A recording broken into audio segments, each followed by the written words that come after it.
Shalom, selamat pagi Bapak Ibu, saudara-saudari yang dikasih Tuhan dimanapun Anda berada. Kita bersatu di dalam doa. Segala hormat, puji, dan syukur kami Tuhan, karena pagi hari ini Kau memberikan hari yang baru buat kami percaya rencana-rencana baik yang Kau maksudkan dalam kehidupan kami. Bila kami boleh memulai hari yang baru yang Tuhan berikan ini dengan dengar-dengaran firman-Mu. Dan firman itu menjadi rema kekuatan dalam kami menjalani hari yang baru di hari ini.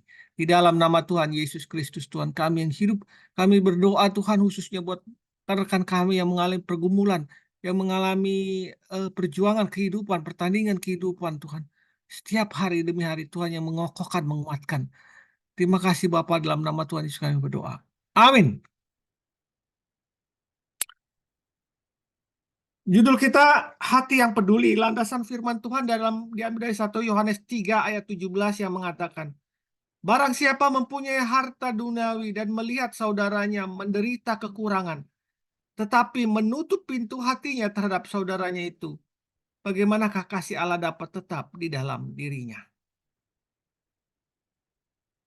Hari Kamis 1 Februari 2007 yang lalu, hari yang tak terlupakan bagi Ab Samuelsson, wakil dubes Swedia untuk Indonesia. Malam itu jalan menuju rumahnya di bilangan Kemang dipenuhi air yang mengalir cukup deras.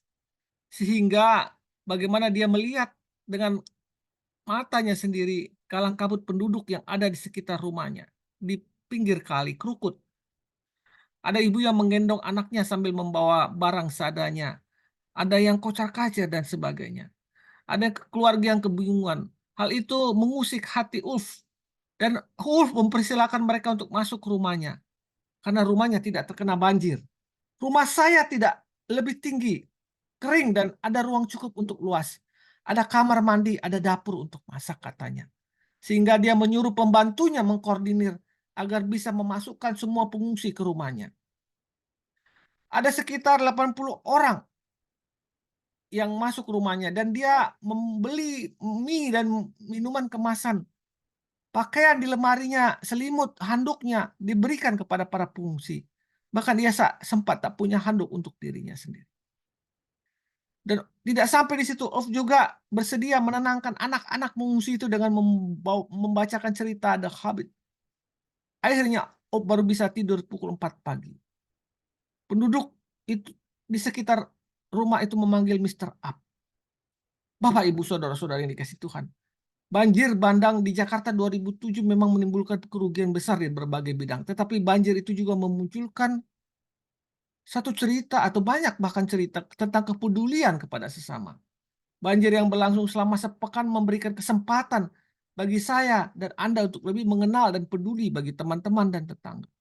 Saat banjir, beberapa tetangga menumpang mandi, tidur, makan di tempat kami yang tidak kemasukan air.